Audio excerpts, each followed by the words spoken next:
mursalin wa ala alihi wa sahbihi ajma'in. Bismillahirrahmanirrahim. Alhamdulillahi rabbil alamin. Wa afdhalus salati wa atammu taslim ala sayyidina Muhammad as-sadiqil wa'dil amin wa ala alihi wa ashabihi ajma'in. La hawla wa la quwwata illa billahil aliyyil azim. Amma ba'du. Fal akhiratu mongko utawi akhirat Bandarul amni iku kotane keamanan, desane keamanan. Bandar itu apa kemarin? Kota. Bab al-minum bauha lam bandar.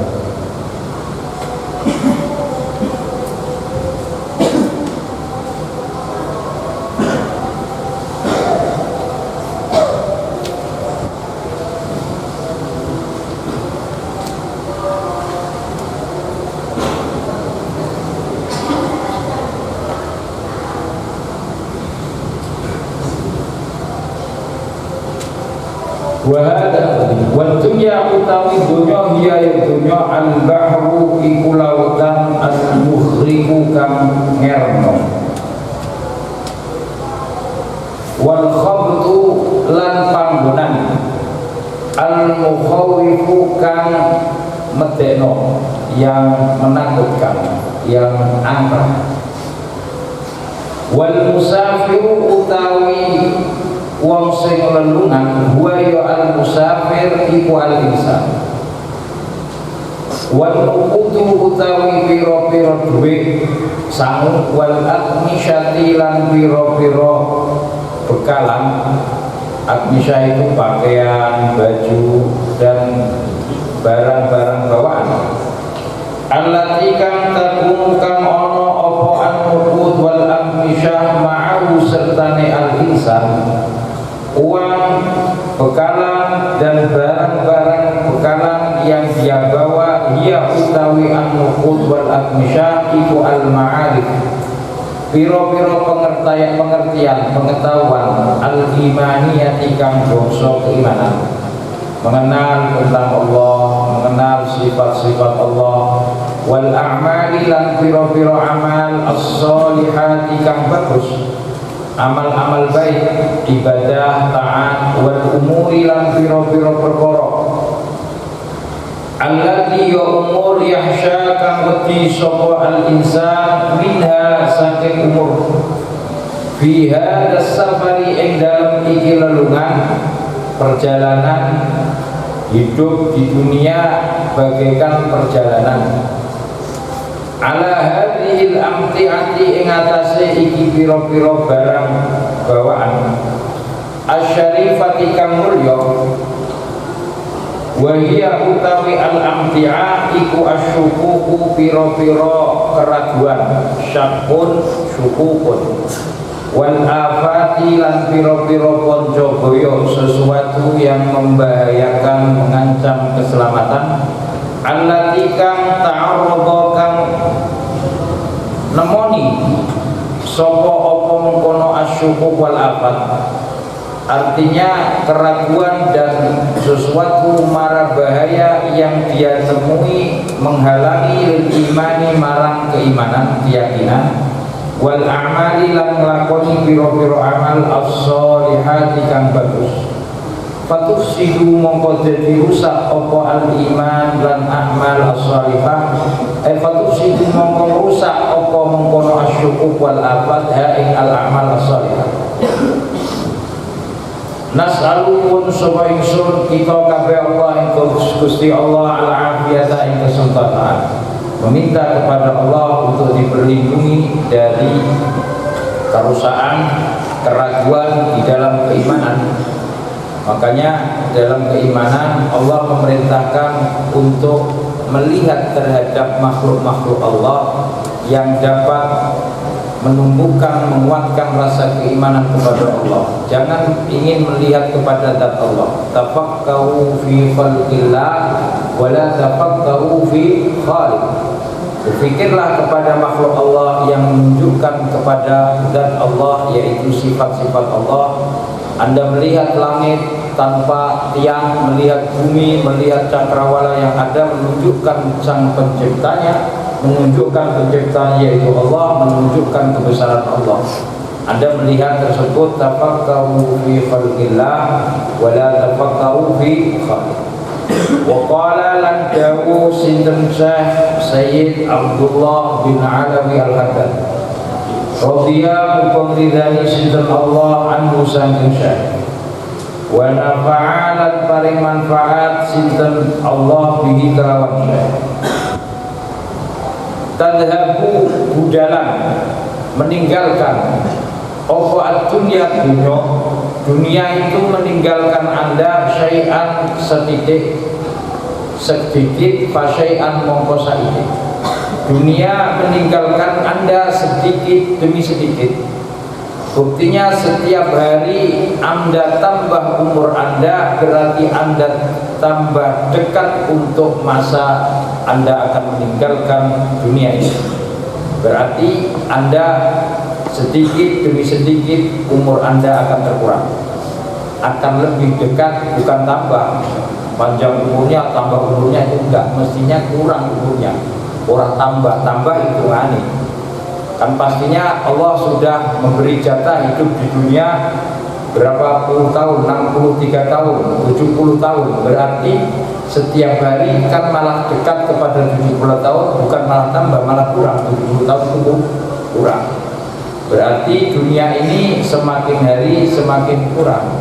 Anda semakin hari semakin akan meninggalkan dunia ini. Buktinya asalnya kecil menjadi besar, besar menjadi tua, tua sudah menjadi apa? Semakin dekat masa kembalinya, pulangnya meninggalkan dunia. Hatta la yabqa hingga ora tetep minha saking ad-dunya apa sing ora tetep, apa sing ora sisa, apa syai'un suwi-suwi. Dunia ini akan meninggalkan Anda sedikit demi sedikit sehingga Anda sama sekali tidak memegang dan meninggalkannya secara keseluruhan dunia ini. Wa qala lam dawu sinten Sayyid Abdullah bin Alawi Al-Haddad kalam ahli ikhlas utawi pengendikane wong sing ahli ikhlas. Ahli ikhlas beramal karena Allah. Wa ma umiru illa liya'budullaha mukhlishina lahu din. Anda diperintah, tidak diperintah kecuali menyembah kepada Allah secara ikhlas murni, tidak menyekutukan Allah, tidak menuhankan sesuatu selain Allah. Qul man yuridu liqa'a rabbih falyamal amalan shalihan wa la yusyrik bi ibadati rabbih ahada. Itu ikhlas. Kalamu ahli ikhlas utawi pengendikane wong sing ahli ikhlas. Wasidqu lan bener jujur, asidqu jujur. Makanya sifat Nabi sidik, amanah, tabligh, qata'ah. Orang yang jujur nurun iku kejujuran, nurun iku cahaya. Wa barakatun lan keberkahan. Al barakah ya an-nama. Barokah itu tambah. Barokah itu apa? Sirrun auda'ahallahu fil asya. Rahasia yang dititipkan oleh Allah, diberikan kepada segala sesuatu. Semua sesuatu diberi rahasia oleh Allah, ada keberkahannya. Idza a'tahullahu fil mal, ketika rahasia tersebut dititipkan kepada harta, harta yang barokah itu harta yang apa? Bukan yang banyak. Harta yang barokah, berkah itu rezeki yang barokah, rezeki yang dapat memudahkan seorang yang menerimanya untuk menggunakannya di jalan yang diperintahkan oleh Allah, untuk digunakan ibadah. Itu rezeki yang barokah, bukan rezeki barokah itu rezeki yang banyak, tidak. Berkah itu berarti barokah itu an-nama, tambah. Tambah itu apa? Artinya semakin dia mendapatkannya, semakin dia mudah untuk mengingat kepada yang memberinya, yaitu Allah. Umur yang barokah bukan umur yang panjang. Umur barokah itu terkadang umurnya pendek tapi kemanfaatannya panjang, meskipun dia wafat masih dikenang terus.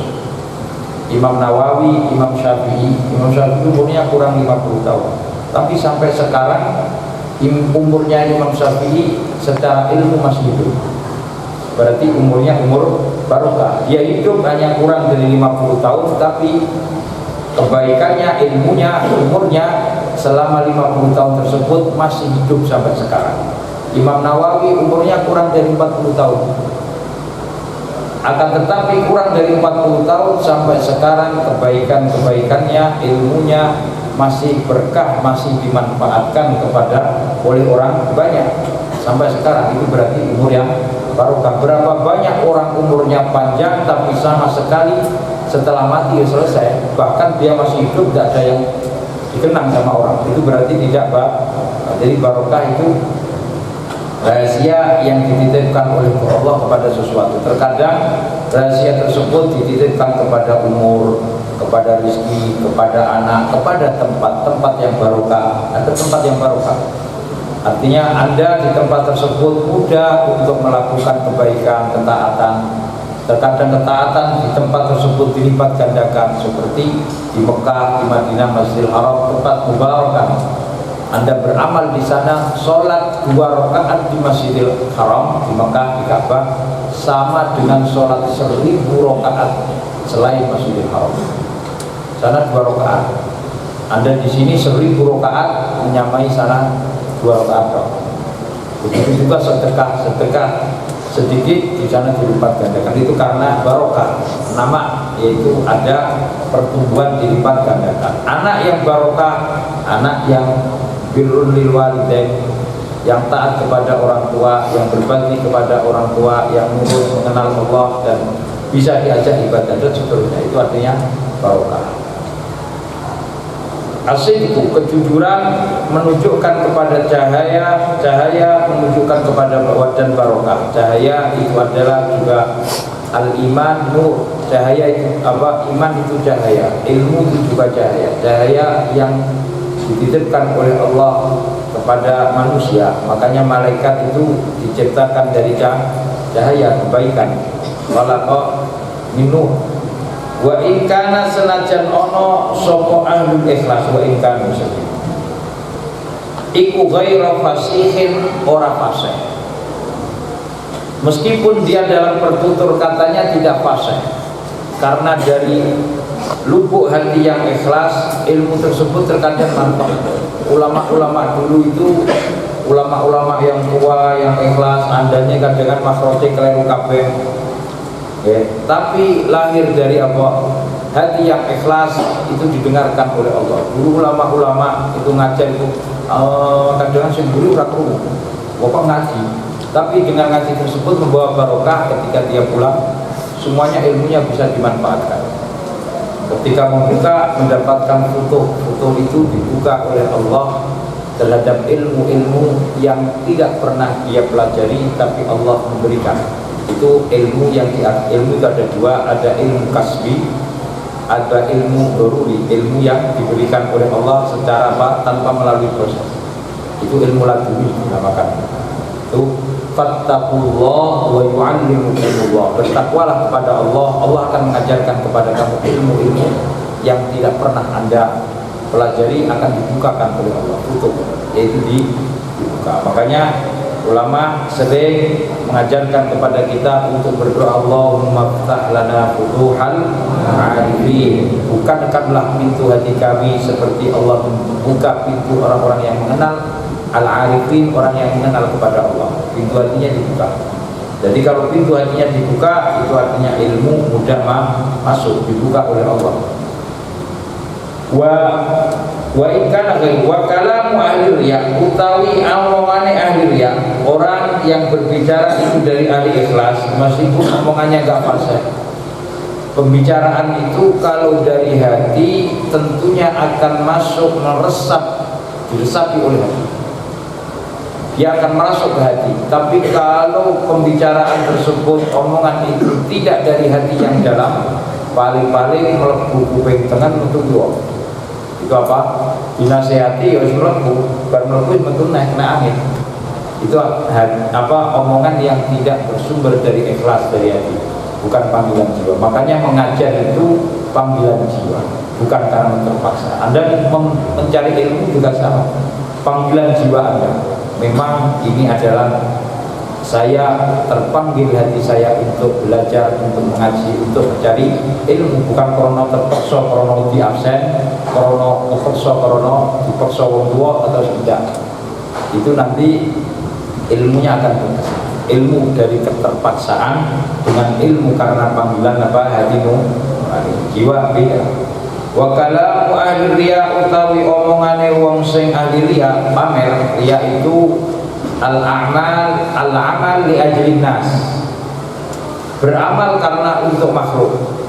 Amal jamaah berdidelok sekolah, absennya berlengkap, pun alpot berat tertulis goib. Itu apa? Amal karena apa? Sesuatu.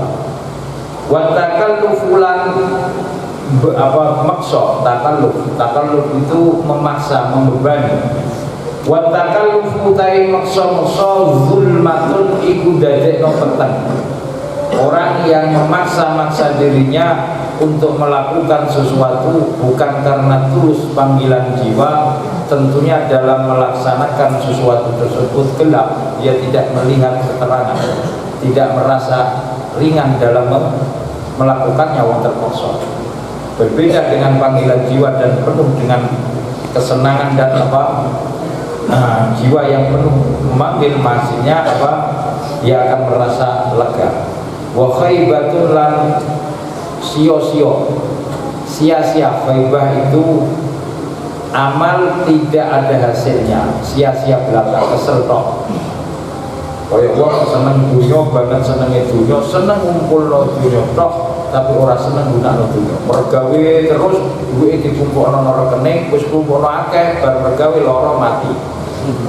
Berarti kan seneng ngumpulno tapi ora seneng rasakno. Iku sih duwike nang rekening dikumpulno tok, bar iku mati wis kena ahli warise. Dia sing mergawe tok, ora lorone tok, ora iso rasakno. Itu artinya khaibah, mendapat rekoso, susah payah tapi tidak merasakan apa yang jadi payah yang dia lakukan. Wa ikana senajan ono apa kalamu ahli riya fasihan iku fasih. Kalam yang fasih tapi karena riya untuk sesuatu selain Allah, maka tidak mengena di dalam hati, tidak menyentuh di dalam hati. Perkataan nasihat yang menyentuh dalam hati dari lubuk hati itu lahir dari lubuk hati. Perkataan yang lahir dari hati akan didengarkan oleh telinga hati, tapi perkataan yang lahir dari mulut saja bukan dari hati akan didengarkan oleh telinga saja, tidak merasuk sampai ke dalam hati seseorang. Wa qala lan dawu sinten Sayyid Abdullah bin Alawi Al-Haddad, man utawi sapane wong lam yakun ora ono lahu kedue man apa basiratun peninggal ati. Basarun itu penglihatan mata kepala, basirah itu penglihatan mata hati. Basar itu mata. Kalau basirah itu mata hati. Kalau penglihatan mata kepala masih membutuhkan ruang dan waktu, membutuhkan cahaya, membutuhkan jarak, memerlukan jarak, waktu dan seterusnya. Itu penglihatan mata kepala. Tapi basirah, penglihatan mata hati itu melampaui, melebihi dari ruang dan waktu. Terkadang orang menghadap ke timur, dengan mata hatinya dia bisa melihat sesuatu yang jauh di barat. Terkadang orang sedang duduk di Indonesia bisa melihat sesuatu yang di jauh sana negeri yang melewati batasan ruang dan waktu. Itu basirah. Terkadang dia di dunia dinampakkan oleh Allah sesuatu perkara-perkara di alam malakut, yaitu sesuatu yang tidak di dunia, dan seterusnya dengan basirah. Siapa yang tidak punya penglihatan mata hati, hati itu ada matanya, ada mata untuk melihat. Kalau hati Anda tidak punya perasaan, tidak punya mata untuk melihat, berarti hatinya buta. Kalau hati buta berarti tidak punya perasaan, tidak bisa melihat, seperti mata yang tidak bisa membedakan sesuatu yang ada di depannya. Dengan hati Anda bisa membedakan. Semakin hati perasaan itu tajam, maka dia akan diberi firasah. Firasah itu kalau bahasa Indonesianya firasah, bahasa Arabnya firasah. Firasah, Nabi bersabda, ittaqu firasyatal mu'min, waspada dengan firasatnya seorang mukmin yang bersih hatinya. Fa innahu yanzuru binurillah, mereka melihat dengan firasatnya, dengan cahaya yang diberikan oleh Allah, cahaya untuk melihat. Makanya firasat seorang mukmin itu tajam. Dan firasat itu Imam Syafi'i pernah belajar ilmu firasat. Ilmu orang Arab itu ilmu banyak. Ada ilmu bekas kaki, kalau sekarang ilmu kriminologi. Orang Arab itu ada ilmu ini bekas kaki kabilah mana, bekas kaki kudanya siapa, itu ada ilmunya. Dulu kan belum ada ilmu forensik. Forensik kita tahu, tapi rapinan. Modern forensik itu ilmu kriminologi, ilmu untuk melacak siapa. Terkadang kan ada kriminal, kemudian mengikuti ilmu forensik itu orangnya sudah digambar bayang-bayangnya, foto bayang-bayangnya orang yang melakukan kriminal seperti ini disebut polisi, kan ada. Itu ilmu forensik, itu ilmu firasat dipelajari. Imam Syafi'i pernah belajar ilmu firasat di Yaman, bertahun-tahun di bagian perdesaan Yaman. Ketika selesai Imam Syafi'i pulang balik ke Mekah, Imam Syafi'i itu lahir di Gaza. Gaza itu Palestina. Setelah ayahnya wafat, dia umur masih kecil 5 tahun, diajak ibunya pulang ke Mekah. Di Mekah dia dirawat, diasuh ibunya. Setelah itu dari Mekah, karena saudara-saudaranya pejabat semua, orang-orang besar, keturunan Bani Abdul Muttalib, dia punya nasab, punya keturunan tinggi, yaitu Imam Syafi'i termasuk Ahlul Bait, termasuk keturunan keluarga Sayyid Nabi. Ketika sudah agak besar, Imam Syafi'i cerdas, dipondokkan kemana? Ke Madinah, ke Imam Malik. Ketika mondok saja yang mengantar gubernur Mekah, gubernur saudaranya Imam Syafi'i, karena Imam Syafi'i yatim, diantarkan ke Mekah, ke Madinah. Imam Syafi'i kemudian ke Yaman belajar. Di Yaman ilmu diantaranya ilmu nasab, ilmu firasat. Nasab itu ada ilmunya, orang bisa mengetahui nasabnya, keturunan siapa, dari mana, garis mana, ada ilmu. Itu ilmu nasab, orang Arab juga tahu. Itu yang ilmu yang sekarang sudah menjadi punah, ilmu nasab, ilmu firasat. Setelah balik ke Mekah, Imam Syafi'i dengan temannya duduk di Mekah, di Ka'bah. Setelah tawaf, duduk selesai di Masjidil Haram, Ka'bah. Kemudian melihat ada 2 orang di antara beberapa orang yang tawaf, ada 2 orang. Yang satu orangnya berbaju bersih, yang satu orangnya rambutnya kumel, daul-daul, bajunya kotor. Imam Syafi'i disuruh menebak siapa yang berbaju bersih, siapa mereka yang berbaju kumel, kayaknya kotor kabeh, jombang campur. Temannya menebak, kemudian Imam Syafi'i menebak. Yang berbaju bersih putih itu Haddad, orang tukang pandai besi, membuat senjata, membuat pisau, membuat senjata, pedang, pisau, tombak, dan seterusnya. Yang berbaju kotor kumal itu penjual minyak wangi. Kan aneh, mestinya kan yang jual minyak wangi kan baju bersih. Yang kotor itu kan mestinya kan tukang membakar besi, menukui besi, mempandai besi. Tapi setelah mereka tawaf, 2 orang ini tawaf selesai. Setelah selesai, Imam Syafi'i dan temannya menemui 2 orang tersebut. Ditanya, siapa Anda, dari mana, pekerjaan Anda apa? Cocok seperti apa yang difirasati oleh Imam Syafi'i. Yang berbaju bersih itu tadi tukang pandai besi, yang berbaju kotor tadi adalah tukang jualan minyak wangi. Firasatnya tajam. seperti tajam, maka Allah akan firasat, karena melihat dengan mata hati. Firasat. Tolak man lam yakul lahu basirah wa tahdi, kang paling pituduh apa basirah iman.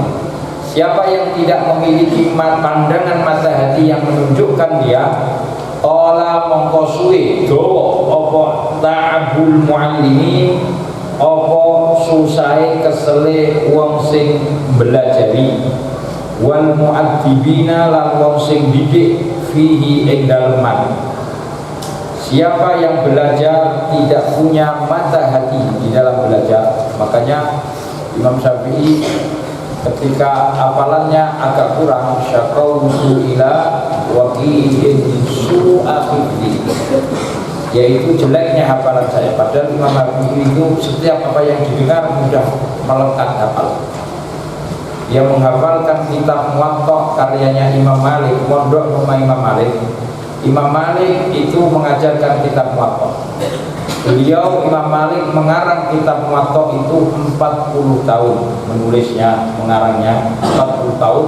Kitab Muwatta siap. Imam Syafi'i menghafalkannya kurang dari 4 bulan. Kitab Muwatta itu lebih tebalnya 1000 halaman lebih. Dihafalkan oleh Imam Syafi'i tidak ada 4 bulan. Gimana? Kalau sampai Alfiah berang-berang tahun. Imam Syafi'i karena cerdasnya. Jadi orang Arab itu ada yang cerdas. Sampai di zaman Harun ar-Rasyid. Harun ar-Rasyid itu dinasti apa? Abbasiyah. Dia punya 3 orang budak, anak yang kecil, ya seumur sampean, di bawah 20 tahun. 20 tahun di bawah, itu cerdas. 2 budak cerdas, 3 budak yang cerdas. Yang satu setiap mendengar sesuatu dia langsung hafal. Ya sampai mendengarkan berapa kali Bapak? Ini mendengar orang motor, mendengar 1 kali mendengar apa? Budak yang kedua setiap 2 kali mendengar, jadi ngomong motor dibaleni begitu langsung hafal. Moco ngapal Quran, moco ngapal Al-Fatihah, BT dibaca 2 kali langsung hafal. Ya sampai tidak berapa kali? Berkali-kali ya, dan 20 kali dia ngapal. Ini yang kedua. Yang ketiga, budak yang cerdas yang ketiga, ketika membaca 3 kali mengulangi, 3 kali mendengar apa. Kemudian Harun ar-Rasyid membuat sayembara. Siapa yang bisa membuat siiran yang belum pernah dihafalkan oleh orang, dia akan dihadiahi tulisan siiran tersebut timbangan emas. Ditimbang tulisannya seberapa timbangannya, kemudian digantikan dengan beratnya emas. Semua ulama berlomba-lomba ngarang siiran, ngarang puisi. Beratus-ratus ulama gagal semua. Setiap ngarang siiran datang ke Harun Rasyid. Harun Rasyid, saya punya siiran, kemungkinan tidak pernah ada yang hafal, baru tadi malam saya mengarang sendiri. Dia coba lantunkan, diomongkan siirannya, dikatakan saya di depan Harun Rasyid ada 3 orang yang tercatat tadi. Yang satunya sekali mendengar apa? Oh, siiran kamu sudah banyak yang hafal. Saya baru mengarang tadi malam. Udah, ayo coba kamu. Udahnya yang pertama kan mendengar 1 kali apa? Yang kedua itu, ulang. Yang kedua kan mendengar 2 kali. Yang ketiga mendengar. Sudah banyak yang 3 orang hafal semua. Berarti ya gagal. Semua ulama maju gagal. Ulama bingung.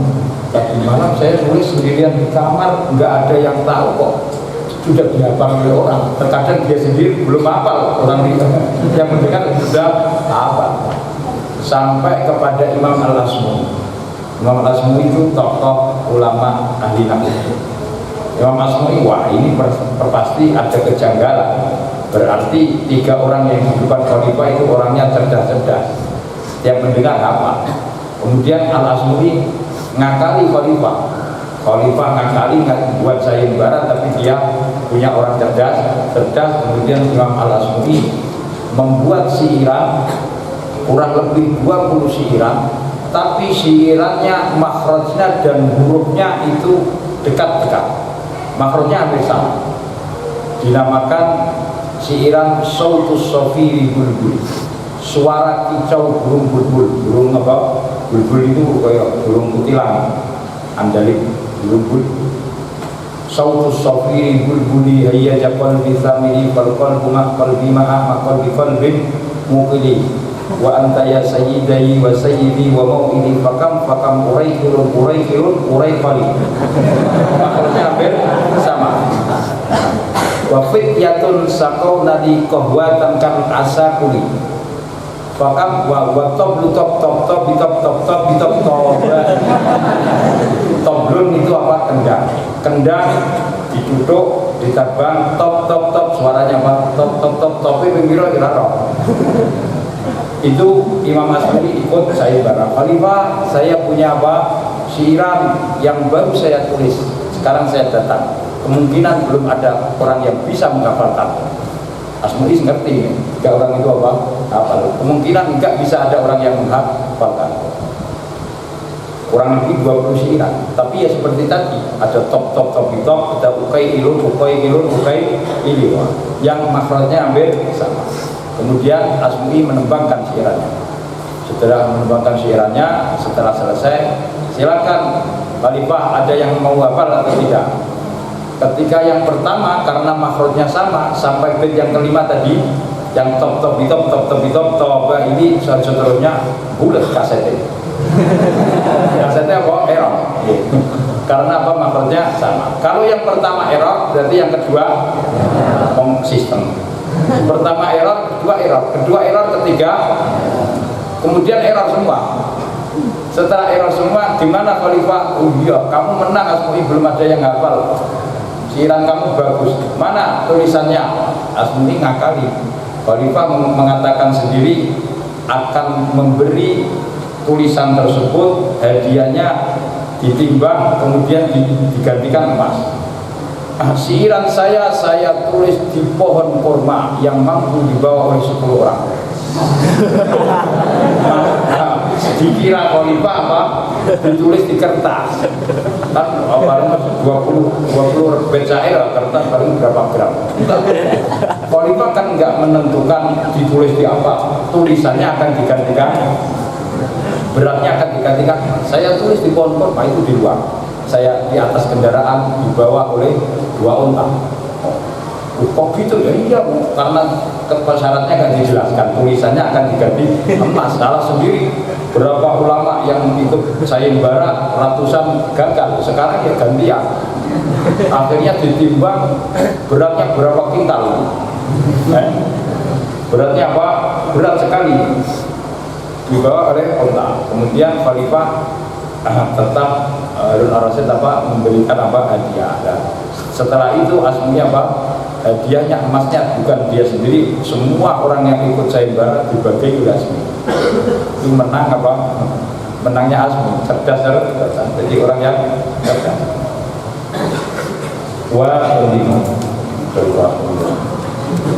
Wa qala lan dawu sinten Sayyid Abdullah bin Alawi al-Haddad, man utawi sapane wong takabbara sombong sapa man alal haqqi ing atase kebenaran, wa ahlihi lan ahline hak. Siapa yang menyombongi orang yang benar dan orang-orang yang berbuat benar, ibtala mongko nguji bu ing man sinten Allah Gusti Allah bizullin kelawan kehinaan, ai fi dunya wal akhirah, wal batili lan kebatilan, kesalahan, dosa, wa ahli lan ahli batil.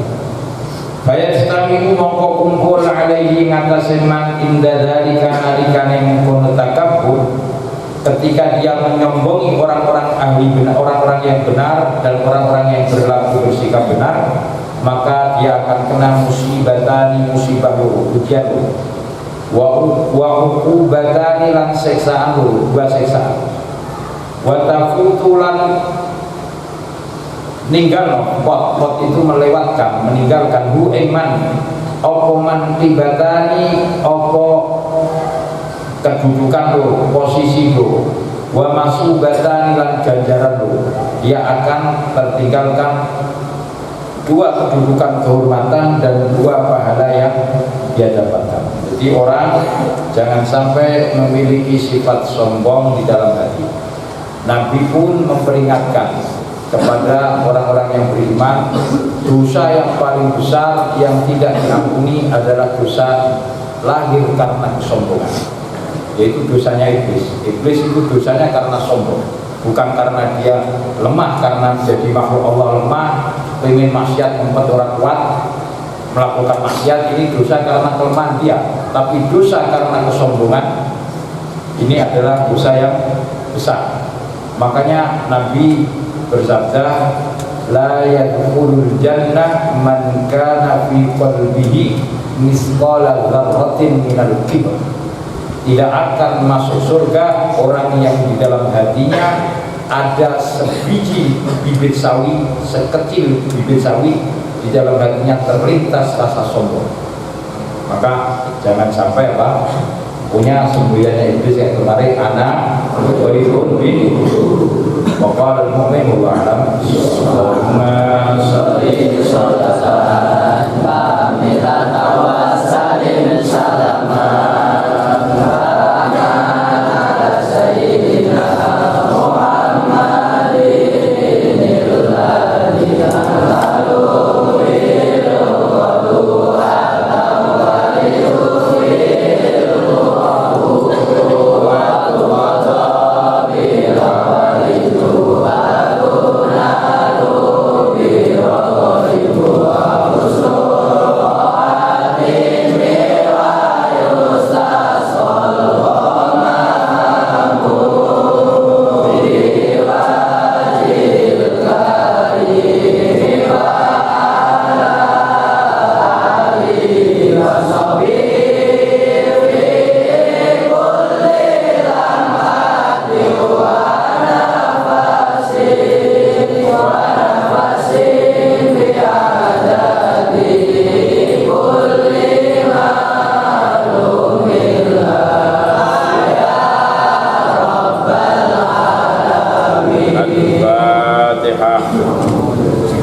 Al-Fatihah.